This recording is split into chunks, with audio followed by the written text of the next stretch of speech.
Welcome to The Explainer. Today, we're unpacking the really rich layers of a passionate 4th of Muharram sermon.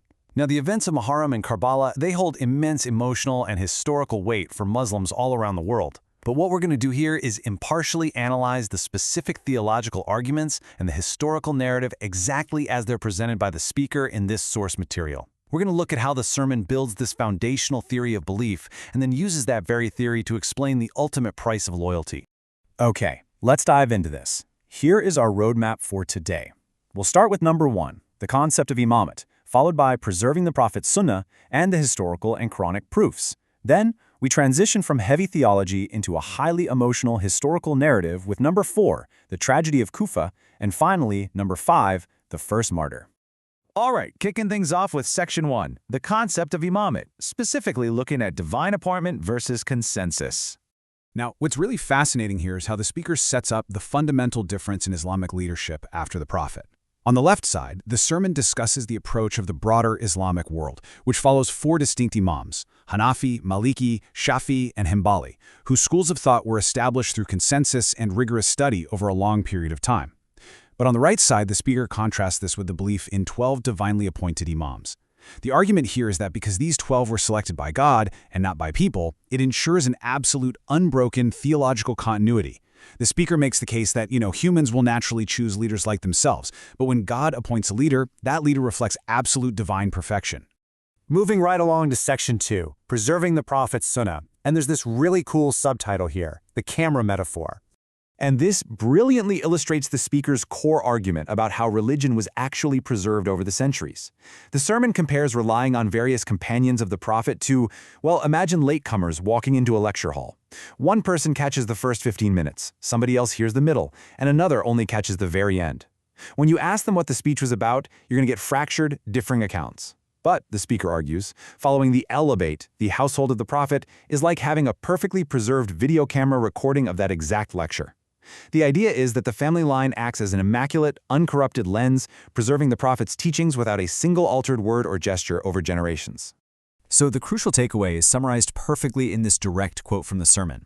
We can respect the companions, but obedience is for the infallible. The speaker is making a very firm, clear distinction here. Respect for historical figures is definitely acknowledged, but absolute, unquestioning obedience, that is reserved exclusively for those 12 divinely appointed figures because they are viewed as the infallible protectors of the faith.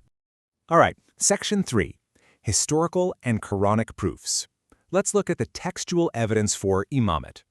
The sermon leans heavily on what's known as the Hadith of the Pen and Paper, famously recorded in Sahih Bukhari. The speaker describes the final days of the Prophet's life, where he actually asked for a pen and paper to write a statement ensuring his community would not go astray. However, a dispute broke out in the room and the document was never written.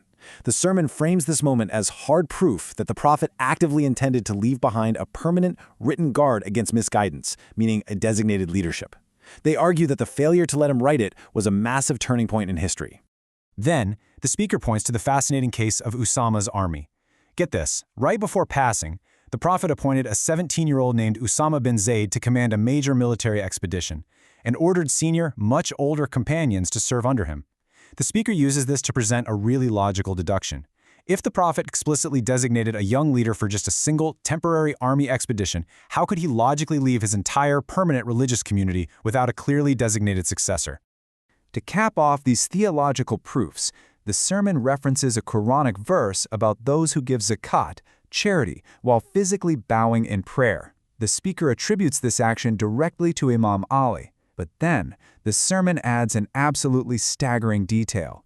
The ring Imam Ali gave to the beggar wasn't just any ring. It was said to be the legendary ring of Prophet Solomon.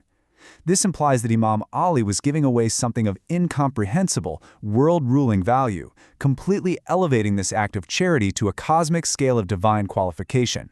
Let's see how all this builds into section 4, the tragedy of Kufa, the emissary's arrival.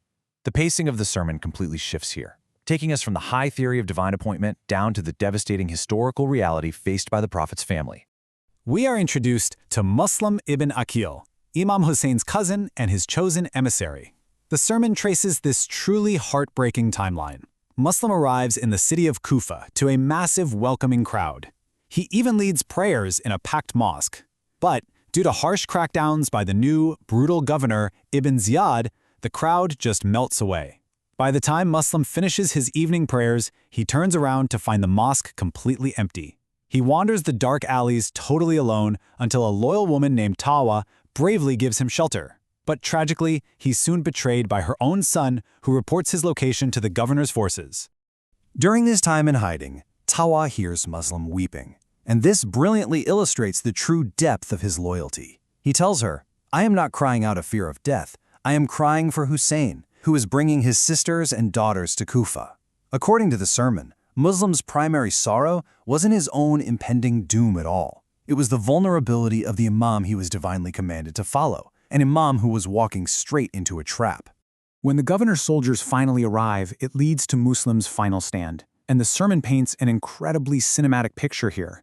Muslim is surrounded by an overwhelming force, but out of immense honor, he actually refuses to fight inside Tawa's house. He wants to protect her property and her life. So he charges out into the narrow streets of Kufa, fighting an entire army single-handedly. The speaker details how he fought with such ferocity that the soldiers literally had to resort to trickery, digging a hidden trench. Muslim falls in, is pelted with stones and burning water, and is finally tragically captured. Which brings us to our final chapter, Section 5, The First Martyr, the Court of Dar al-Imara. Brought before the cruel Governor Ibn Ziyad, battered, bleeding, and bound in heavy ropes, Muslim is ordered to greet Ibn Ziyad as his emir or commander.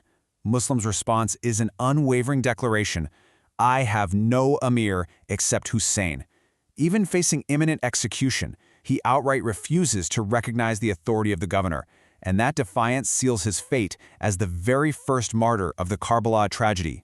As he is taken up to the roof of the palace to be executed, Muslim is granted his final wills. First, showing his incredible integrity, he asks for his armor to be sold to pay off the personal debts he incurred while in Kufa. Second, he begs for a fast rider to intercept Imam Hussein and warn him to turn back. And third, suffering from immense blood loss, he just asks for a drink of water. The sermon details the tragedy that when water is brought, his bleeding wounds contaminate the cup repeatedly, and he is ultimately executed thirsty, which heavily foreshadows the great thirst that will happen at Karbala. Which leaves us with a really profound question to ponder from today's explainer. How does the belief in divine leadership actually shape the legacy of Karbala's earliest sacrifices? Because as the sermon argues, Muslim ibn Aqil's sacrifice wasn't just a political defeat. It was the ultimate physical manifestation of that exact theology we discussed at the start. Absolute, unwavering obedience to the divinely appointed Imam, even at the cost of one's own life. Thank you so much for joining me on this explainer. I hope this breakdown offered you clear, structured insights into this incredibly fascinating source material. Keep questioning, keep learning, and I'll catch you next time.